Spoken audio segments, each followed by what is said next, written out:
विजु जनता दल रे बोधे ठीक भाव में कहीं पढ़ती ना बुझती ना एवं जहाँ मन को आसला ताहा से माने कहि दियो चोरी करना हूँ जबरदस्त करी दाग लगागला जबरदस्ती करी चोर सजाई दिगला कहीं एटा को बर्दाश्त करें जो पुअर बापार मुंड कटा जाइथिबो से पुओ केबे भी विजु जनता दल को वोट दब कि चापग्रस्त करा जाई बापा को टीवी रे स्टेटमेंट दवापाई बाध्य करथिले विजु जनता दल खास करी वीके पांड्यान नवीन पट्टनायक सम्मुख में ना पूर्वर केबे करप्शन रे थिलु ना आजी अच्छु ना भविष्य रे केबे रहिबु ए सस्पेंशन किछि मो पई गोटे बड़ कथा नुह मु तो भाबिथिली मते एक्सपेल करिवे किंतु एक्सपेल जगह रे सस्पेंड करा जाइछि जेउ दिन आमे राज्यसभा रे वोट देइथिलु से दिन मध्य जेतेबेले मीडिया रो बंधु माने मते प्रश्न करथिले जे कोन पई आमे क्रॉस वोटिंग करिथिलु तो मु से दिन मध्य स्पष्ट भाव रे इलेक्ट्रॉनिक्स मीडिया रे कहिथिली कि जेउ दिन मोर पूज्य पिता डॉक्टर प्रभात विश्वाल को बहिष्कार करागला विजु जनता दल रु मु निजे से दिन बहिष्कृत होइछि बोली मने करिथिली तो ये सस्पेंशन किछि मो पई गोटे बड़ कथा नुह मु तो भाबिथिली मते एक्सपेल करिवे किंतु एक्सपेल जगह रे सस्पेंड करा जाइछि दल विरोध रे केतेबेले आमे जाइथिलु आमे तो डॉक्टर प्रभात विश्वाल जो प्रस्ताव टी रखिथिले से प्रस्ताव टी दल विरोध रे नथिला दल को सुदृढ़ करिवार थिला एवं दलर परिस्थिति जहाँ रही केमिति दल आगु को सस्टेन करि परिबो से दिगरे ए प्रस्ताव टी थिला डॉक्टर प्रभात विश्वाल स्पष्ट भाव रे विजु जनता दलर सभापति नवीन पट्टनायक महोदय को अनुरोध करथिले कि डॉक्टर संतृप्त मिश्र को राज्यसभा प्रार्थी न करा जाऊ घोषणा आपण न करंतु जो कथा गतकाली मध्य डॉक्टर प्रभात विश्वाल कहिसंती जे नवीन पट्टनायक बाँ हाथ रे किछि न देखिकी दस्खत कर दियंती यार अर्थ हेउछि सेतिकी विश्वास लेट प्यारीमोहन महापात्र उपरे नवीन पट्टनायक रही विश्वास सहित से दस्खत करती एवं सेतिकी विश्वास मध्य लेट प्यारीमोहन महापात्र परे परे वीके पांड्यान को ऊपर मध्य रही किंतु मनरे भय सृष्टि होता डॉक्टर प्रभात विश्वाल जे जो भली भाव में दस्खत करा जाइछि विश्वास रे विष दिया जाएनि तो डॉक्टर प्रभात विश्वाल नवीन निवास रे नवीन पट्टनायक पाखरे कथाटी को उपस्थापन करथिले सेही दिन कोन पई नवीन पट्टनायक ए कथा को एक्सेप्ट करनथिले एडमिट कोन पई करिनथिले कोन पई बापा को से दिन बहिष्कार कले जदि सेही कथा को सेही दिन एक्सेप्ट करिथांते एडमिट करिथांते ताले निश्चिंत भाव में डॉक्टर प्रभात विश्वाल निजे कहिथिले जो जो विधायक माने आसीथिले अनुरोध करिबा पई तांकु निजे बापा कहिथिले कहले कि जदि एहार स्पष्टीकरण डॉक्टर संतृप्त मिश्र दे दियंती कि से गोटे ट्रस्ट गठन करिनाहांती ओडिसा बाहर ताल निश्चिंत भाव में पुओ विजु जनता दल को ही भोट दब बापा को बहिष्कार कलार 5 दिन परे मते नवीन निवास डका गला मु भाविथिली जे मते एका डका जाइछि बोधे बापा विषय रे कथा हवा पई डका जाइछि किंतु जेतेबेले पहुंची मो सहित आउ 7 जन विधायक बंधु माने मध्य सेठी उपस्थित थिले जेतेबेले निर्माल्य छुईबा कथाटी आसीथिला सेतेबेले मु निजे मोर चेयर रु उठी विजु जनता दलर सभापति नवीन पट्टनायक महोदय को मु हाथ जोड़ी की कहिथिली मु कहली sir I am extremely sorry मु कहिथिली कि मु या कहिथिली कि मोर माँ मते पिला बेलू शिखैचंती कि जदि सत कहिवार अछि केबे भी ठाकुरंकर राण किंबा नियम पका जाए नाही ए कथाटी मु स्पष्ट भाव में कहिथिली नवीन पट्टनायक को तो ता सहित एहा मध्य कहिथिली जे आपण जो भली भाव में बापा को बहिष्कार करिसंती आ आपण मते आज कहउचंती कि संतृप्त मिश्र को भोट दवा पाई कि दतेश्वर होता को भोट दवा पाई मु ए डिसीजन नहीं पारिबे नाही जो भली भाव में आपण बापा को बहिष्कार करिसंती बिना कारण रे दया करी आपण ए विषय रे बापा सहित आलोचना करंतु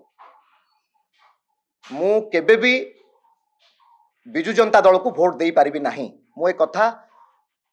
नवीन पट्टनायक सम्मुख में स्पष्ट भाव में रखिकी नवीन निवास रु बाहरी थिली तो मोर विश्वास थिला कि मते जो दिन बापा को बहिष्कार करागला मते भी बहिष्कार करने कथा थिला किंतु सस्पेंड करिसंती ए सस्पेंड किछि बड़ कथा नुहे बोली जहाँ मु भावुछि जदि मोर पूज्य पितांक पई जो धर्मर लड़ई रे आमे माने अछु जदि मोर पूज्य पितांक पई दल सस्पेंड करूछंती बहिष्कार करूछंती जदि मते गुली भी मारिबे जदि मोर मृत्युवरण हुए मु भावुछि बोधे मु मोक्ष प्राप्ति पाइजिबी मते मोक्ष मिलिजिब जदि मोर मृत्यु हो जाए कारण मु गोटे अन्याय को सहय करि परिबि नाही जो भली भाव में अत्याचार करा जाइछि ताहा मु बर्दाश्त करि पारु नाही एवं आज नुह 3 दशंधि धरी डॉक्टर प्रभात विश्वालंकर प्रमुख अवदान रही बिजु जनता दल प्रति डॉक्टर प्रभात विश्वाल बिजु जनता दल बैनर रे अनेक गुड़िए कार्यक्रम करिसेंती आपण माने कहंतु डॉक्टर प्रभात विश्वाल आउ को बैनर तले थिले कि 2004 रे 2000 मसीह रे स्वाधीन भाव में लड़ी थिले 2000 मसीह रे मध्य नवीन पट्टनायक को अनुरोध करथिले बिजु जनता दल टिकेट पाई तांको दिया जाई नथिला 2004 रे मध्य अनुरोध करथिले बिजु जनता दल टिकेट पाई तांको मध्य 2004 रे दिया जाई नथिला 2004 रे 48,000 भोट रे 2000 मसीह रे पाखापाखि 511 भोट रे परास्त होइथिले एवं 2004 रे पुनर्बार स्वाधीन भाव में कटक सदर रे पुनर्बार लड़ीथिले एवं 48,000 मार्जिन रे विजय लाभ करथिले मु आज आपणक माध्यम रे कटक सदर किछि का अंश बारंग नियाली आपणकर चौद्वार कटक ए माटी को मु कोटि कोटि प्रणाम जणाइबा पई चाहे एवं ए माटीर मोर परिवार रो समस्त सदस्य मानकु मु हृदय कृतज्ञता ज्ञापन करबा पई चाहे मिडनाइट ऑपरेशन रो कथाटी डॉक्टर प्रभात विश्वाल को पाखरे रहिछि तो सेई कथाटी काले प्रभात विश्वाल बाहर को नहीं आसीबे सेई डर रे तांकु सीबीआई रो गोटे केस बना जाई गोटे प्रायोजित केस तैयारी करा गला एवं तांकु सीबीआई केस रे फसा गला प्रत्येक दिन आमे जनसाधारण को सहित जड़ित रही था प्रत्येक टी कार्यक्रम रे सुखरे हो किंबा दुखरे हो राजनीति सेटा कुआ जीव नाही जेमिति गोटे घर भितरे परिवार रे गोटे सदस्य जो भली भाव में जीवन यापन करे चौद्वार कटक रे डॉक्टर प्रभात विश्वाल एवं आमे गोटे परिवार रो सदस्य हिसाब रे हमर जीवन यापन करू तो परिवार रो सदस्य को कहीं केबे भूल बुझी नाहंती कि भविष्य रे मध्य बुझिबेनी से विश्वास आमको आम चौद्वार कटक रो जनसाधारण माने देइचंती शो कज रो कथा जो कथा आपण मते पचारुचंती मु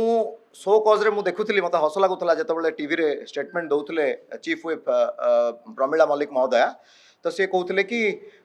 जे कोनोसी प्रकार सठिक कारण दर्शा जाई नाही बोली तो मु आज बुझी पारुची जेउ कथा डॉक्टर प्रभात विश्वाल गतकाली भी गणमाध्यम रे कहिचंती सतरे बिजु जनता दल रे बोधे ठीक भाव में कहीं पढ़ती ना बुझती ना एवं जहाँ मन को आसला ताहा से माने कहि दियंती आपण देखिबे मु आपण को मध्य से कॉपी तो समस्त पाखे थी शो कज रो मोर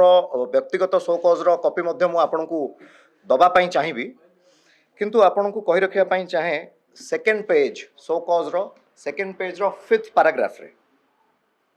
मु पढ़ी की मध्य सुनेबा पई चाहिबी आपण को सेकंड पेज रो 5th पैराग्राफ रे मु स्पष्ट भाव रे सो कॉज रे एहा मेंशन करिथिली कि I strongly deny that I have ever violated the party's decision और direction however to the contrary the actions and behaviour of the Biju Janata Dal party president Sri Naveen Patnaik towards my father Sri Prabhat Ranjan Biswal,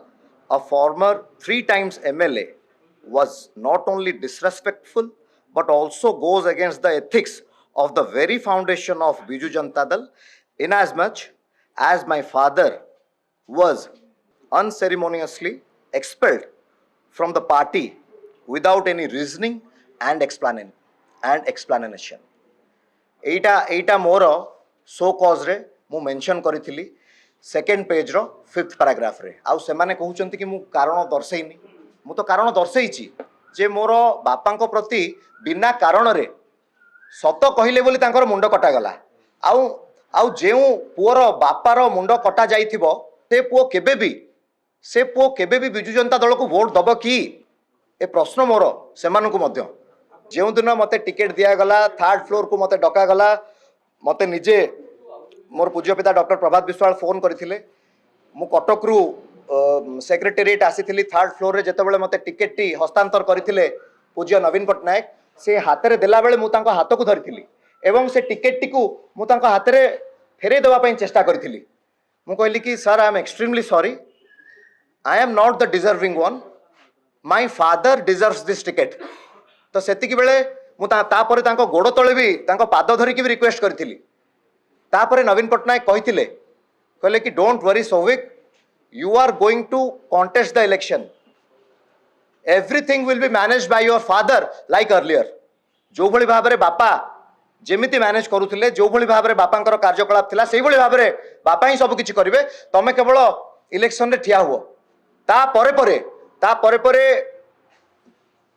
भावंतु नवीन पट्टनायक जदि एठी बसचंती एठी VK Pandian ठिया हेतिले सामना रे बापा ठिया हेचंती एपटे प्रणव प्रकाश दास ठिया हेचंती मु मझिरे ठिया हेथाय से समय रे वीके पांड्यान मध्य बापा को कहले कि प्रभात बाबू आपण गोटे टीवी रे स्टेटमेंट दियंतु जे जे आपण डायरेक्ट इलेक्शन आउ लड़िबे नाही जे पर्यंत ए केस सरी नाही भावंतु कोभली भाव रे चापग्रस्त करा जाई बापा को टीवी रे स्टेटमेंट दबा पई बाध्य करथिले बिजु जनता दल खास करी कि वीके पांड्यान नवीन पट्टनायक सम्मुख रे एवं मिथ्या प्रतिश्रुति देइथिले कि आमे जानिचु जे प्रभात बाबू आपण कोन आपण केबे काहाटू 100 टंका 10 टंका मध्य लांच नियंतिनी आ आपण को मिछ केस करिकी फसई दिया जाइछि आमर से कर्तव्य जे आपण को आमे सचोट प्रमाणित करिवु जो सम्मान आपणकर हानि हेछि से सम्मान आपण को आमे फेरे आनिबु जो दागटी आपण देह रे लगा जाइछि से दाग मध्य आमे लिभेई देबु एवं आमे जानिचु आपण जेहेतु करप्शन रे रुहंतिनी आपण पीसी फीसी नियंतिनी सेति आपण आर्थिक स्थिति रे एते मजबूत नुहंती सेति ए केस पई जहा अर्थ आवश्यक पड़िबो से अर्थ मध्य आमे खर्च करिवु ए कथा मध्य वीके पांड्यान मो सम्मुख रे कहिथिले जेतेबेले मते टिकेट दिया जाइथिला नहले मु टिकेट सुनंतु गोटे कथा तापरे 40 थर मु कहूची तापरे एई कथा परे 40 थर 10टा कागज को नहीं बापा दौड़िछंती वीके पांड्यान को पाखु भावंतु जेतेबेले जणे लोक भूल करनथिबो न्याय पाइबा पई केते विकलौथबो को भली कष्ट रे आज आमे 14 वर्ष धरी शांति रे गोटे दिन सोई नाहु कारण जो भूलटी करी नाहु चोरी करी नाहु जबरदस्त करिकी दाग लगा गला जबरदस्ती करिकी चोर सजाई दिया गला कहीं एटा को बर्दाश्त करि परिबे कि आपण माने कहंतु आपण को जदि आपण किछि चोरी करनथिबे आपण भूल करनथिबे जदि आपण को चोर को आजिबो आपण को हृदय को केते आघात हबो आपण सोई परिबे जेउ भली भाबरे आरोप एवं अभियोग लगैछंती सम्माननीय आंटी एवं नानी मु तांकू एतिकी कहि रखिया पई चाहे मोर पूज्य पिता डॉक्टर प्रभात विश्वाल पाखापाखि 36 टी यूनियन रे 36 टी संघ रे अक्रॉस द स्टेट सारा राज्य रे आज नुह विगत 3 दशंधि रु अधिक 30 वर्ष रु ऊर्ध मुख्य उपदेष्टा भाव रे एवं सभापति भाव रे तांकर कार्य करि आसुछंती सारा राज्यव्यापी ता सहित 6 थर कटक सदर तथा चौद्वार कटकर जनता जनसाधारण माने तांको बाछिचंती तो एथुरु जो माने ए आरोपटी आणुछंती जो माने कहउछंती मानसिक अस्थिरता रहिछि जो माने चोर बोली आक्षेप करूछंती जो माने कहउछंती कि पैसा नहीं जाइछंती घोड़ा व्यापार रे शामिल हेइछंती जो माने कहउछंती अच्छा देखंतु मु दृढ़तार सहित कहि रखिया पई चाहे कि आमे पैसा ना पूर्वरु केबे करप्शन रे थिलु ना आजी अछु ना भविष्यत रे केबे रहिबु आपन को आगुरु भी मु एक कथा कहिथिली घोड़ा व्यापार आउ प्रभात विश्वाल ए दुईटी अलग अलग रास्ता केबे भी डॉक्टर प्रभात विश्वाल पैसा पई राजनीति करि नाहंती आपण माने आश्चर्य हेबे he is very passionate toward social work से पैशनेटली लोकों सहित रहिबा पई भल पांती तो ये जो भली अभियोग आणुचंती ये जो आरोप लगाउचंती तो मु आपणक माध्यम रे तांकु मध्यम प्रश्न करिया पई चाहे दुख लागुची कष्ट लागुची जदि तांको घरे तांको निज बड़ भाई तांको घरे जदि तांको निज बड़ भाई प्रभात विश्वाल होता जदि तांको बड़ भाई को किए जड़े मिछ केस रे फसई दे था ताहले तांको आज केमती लागु था आज जो भली भाव में आमे कष्ट रे अछु आमे दुख रे अछु से सही दुख एवं कष्ट रे थांते ना आउ जदि बाहरु किए जड़े तांको उपरे तांको भाई को उपरे एई भली मिथ्या आरोप एवं अभियोग लगाते तांको केमती लागि थांता आउ समय भी आसीबो से जो भली भाव में अंटा भिड़ी बाहर को आसीचंती एवं तांको जो माने ए कथा कहिबा पई बाध्य करूचंती परवर्ती समय रे से निजे मध्य अनुभव करिवे जे तांको पछरे भी ये दल ठिया हेबो नाही।